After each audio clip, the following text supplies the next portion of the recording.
like, comment, subscribe, dan aktifkan lonceng notifikasi. Data non-farm payroll AS, Jumat tanggal 6 Mei tahun 2022.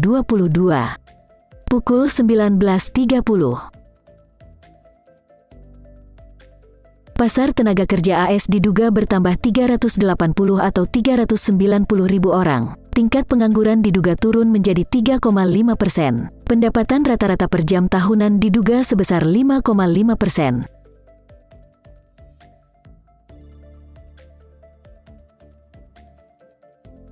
Jelang rilis data non-farm payroll kali ini, terjadi dua perkembangan moneter yang sangat signifikan, yaitu FOMC meeting dan BOE meeting. The Federal Reserve will raise interest rates by 0.5%. CNN's Matt Egan joins us now. Matt, as expected?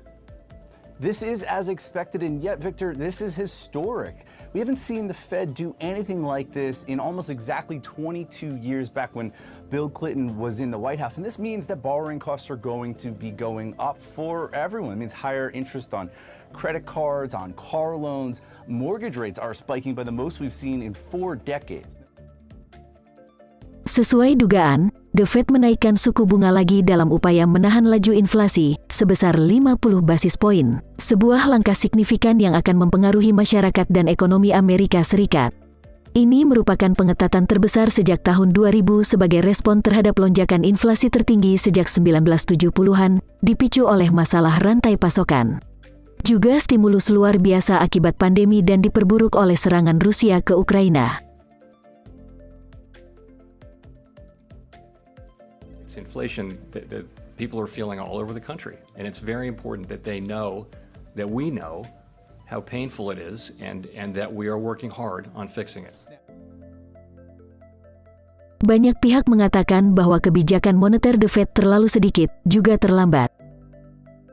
Tapi Ketua Powell menegaskan kembali The Fed masih mengharapkan kenaikan suku bunga beberapa kali lagi tahun ini.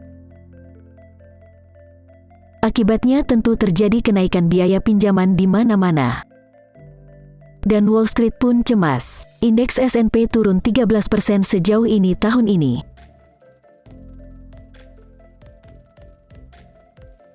Tapi pertanyaan besar adalah, apakah The Fed mampu meredam ekonomi dan inflasi yang terlalu panas tanpa berlebihan dan menyebabkan resesi? I would say I think we have a good chance to have a soft or softish landing or outcome, if you will. Businesses are in good financial shape.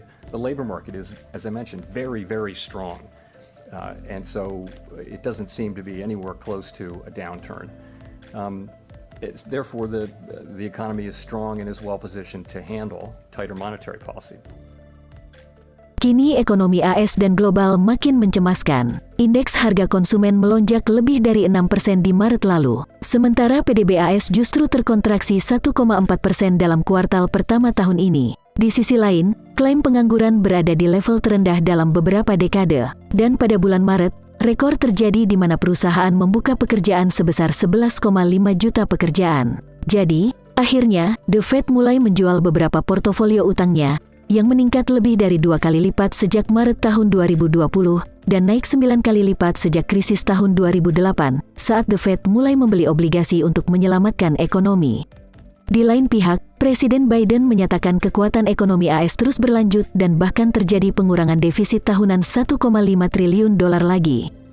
We're on track to cut the federal deficit by another $1.5 trillion by the end of this fiscal year. Berbagai pertimbangan The Fed seperti ancaman resesi, inflasi yang diharapkan dapat terkendali, dan keputusan 50 basis poin adalah keputusan netral yang sudah diduga seperti pada video FOMC meeting analisis tanggal 5 Mei kemarin.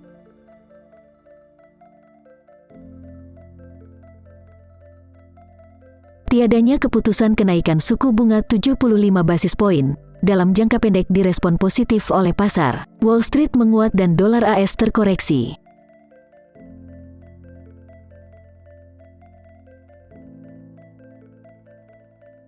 Tidak beberapa lama, pasar berbalik, dipicu oleh keputusan Bank Sentral Inggris yang hanya menaikkan suku bunga sebesar 25 basis poin, dolar AS pun menguat.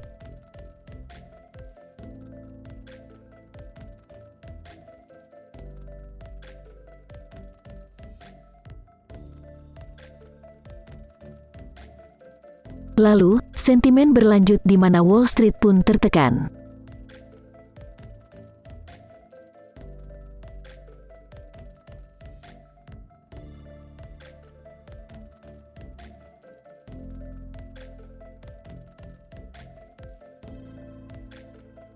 Lalu, bagaimana rilis data non-farm payroll kali ini? Sepertinya data tenaga kerja kali ini berdampak netral karena pasar tenaga kerja AS memang meyakinkan The Fed cenderung lebih cemas terhadap inflasi. Pada FOMC terakhir jelas dinyatakan pasar tenaga kerja cukup kuat dan pengangguran berkurang. Sebagai pembanding, data sebelumnya yaitu data ADP April dirilis mengecewakan yaitu 247.000, lebih rendah dari dugaan 395.000, juga turun dari angka revisi ADP Maret sebesar 479.000. ADP private payrolls coming out for the month of April coming in at 247,000. That's a miss compared to the 390,000 estimate. March private payrolls revised up by 24,000. You can see down at the bottom there, that list there, the non-farm payrolls estimate for Friday is 400,000 for the private sector and government. So this is below that. Looking at good sector, pretty good, 46,000. Service sector, 202,000. Maybe some disappointment there. Peluang rilis dan dampak data non-farm payroll AS.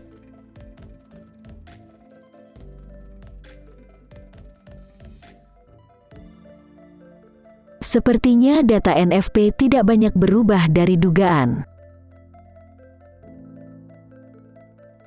Dalam jangka pendek, dolar AS bisa terkoreksi. Namun, penguatan dolar AS bisa berlanjut pekan depan. GBP USD masih sangat rentan melemah. Juga mata uang utama lainnya seperti yen dan euro. XEU USD pun belum aman dari tekanan bearish-nya.